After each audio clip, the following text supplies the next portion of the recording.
Baiklah teman-temanku semua, dimanapun berada, salam untuk teman-teman semua. Semoga teman-teman dalam keadaan sehat walafiat untuk hari ini. Jadi teman-teman, kita lanjutkan dalam proses pengolahan pasir daripada muara, pasir muara atau pasir laut. Dan ini kita telah melakukannya penjemurannya teman-temannya selama 1 kali 24 jam. Jadi sewaktu kita melakukan penjemurannya teman-temannya, itu jika dia kering, itu disemprot atau disiram dengan garam. Nah, jadi setelah kering lagi, kita siram lagi dengan garam sampai kita melakukannya 1 kali 24 jam. Ini teman-teman, karena tadi hari hujan, kita tutup. Jadi ini kita akan lakukan proses di dalam pengolahannya teman-teman ya. Nah, ini kita coba lihat hasil jemuran kita ini.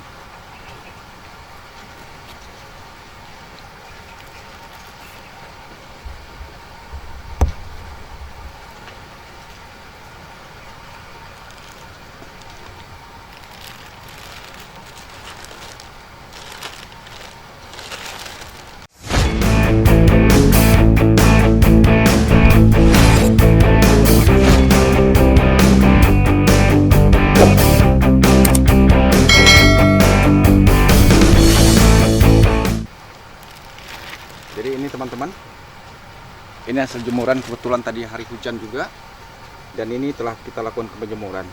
Jadi material ini teman-temannya, material daripada proses yang akan kita lakukan, material ini dari asalnya pasir laut atau muara.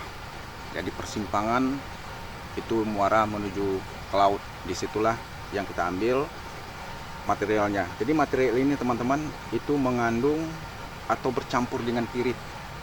Jadi inilah yang akan kita lakukan prosesnya. Jadi saya ulang lagi teman-temannya, setelah di dalam melakukan proses penjemurannya, sebelum kita lakukan proses pengolahan logamnya nanti, pengambilan logamnya, itu setiap dia tuh kering, semprot atau siram dengan air garam. Demikian teman-teman. Jadi kalau dia tuh nanti kering lagi, siram lagi, kering lagi, siram lagi.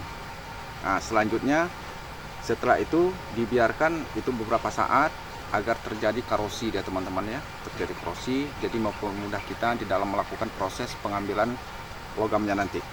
Jadi ini teman-teman akan kita lakukan pengolahannya, dan ini telah kita gelondong sebelumnya, sudah kita haluskan dan kita udah melakukan penggelondongan teman-teman ya. Makanya dari sini baru kita lakukan pengeringannya. Nah, ini teman-teman, setelah kita lakukan tadi di dalam proses penjemurannya, sekarang kita udah masuk kepada proses yang akan kita olah dengan basah. Boleh teman-teman melakukan pengolahan dengan basah, boleh juga dengan asam. Kalau teman-teman menggunakan basah, yang pertama itu yang teman-teman lakukan, airnya itu dicampur dengan air daripada kelapa, air kelapa. Agak apa juga teman-temannya membutuhkan sedikit kerja tambahan lah, kerja tambahan, karena kita menggunakan air kelapa teman-temannya, air kelapa dicampur dengan air hujan untuk melakukan pengolahan awalnya. Setelah itu air kelapa ini teman-temannya, air kelapa itu yang kita lakukan untuk pelarutan ini, kita tambahkan dengan jeruk nipis untuk melakukan proses awalnya. Setelah itu baru kita proses nanti, mau kita lanjutkan dengan basah atau kita lanjutkan nanti dengan asam. Jadi kalau untuk ini sekarang kasih air kelapa, boleh itu air kelapa muda atau air kelapa yang sudah tua, dicampur dengan air hujan, perbandingannya 1:3. Nah, demikian. Jadi 1/3 materialnya, misalnya 3 kilo, dikasih airnya 1. Jadi air kelapa dengan air hujan itu bandingnya 1:1. Demikian teman-teman.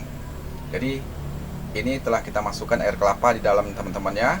Setelah itu kita akan lakukan proses langkah awalnya dulu.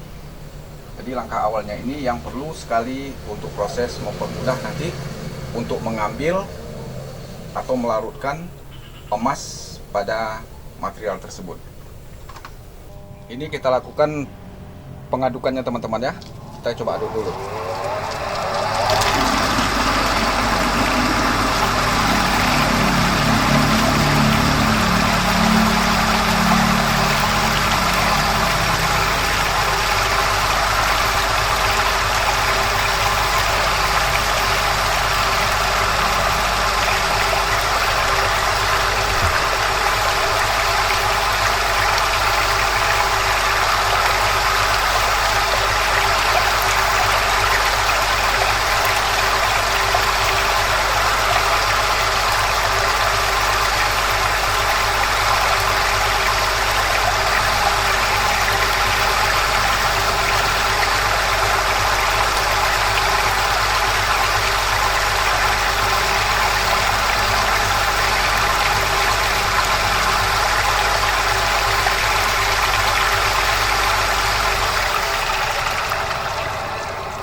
Pengadukan ini kita lakukan 1 kali 24 jam teman-teman ya.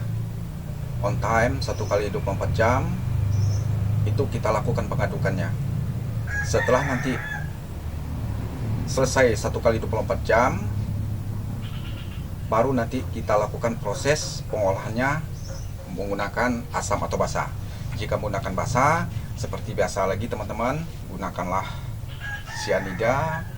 Selanjutnya gunakan borak, boleh juga tambahannya, atau soda api untuk menaikkan pH-nya, H2O2 untuk menjaga kestabilan oksigen di dalam material. Ditambah juga itu teman-teman kapur untuk penstabilan di dalam material.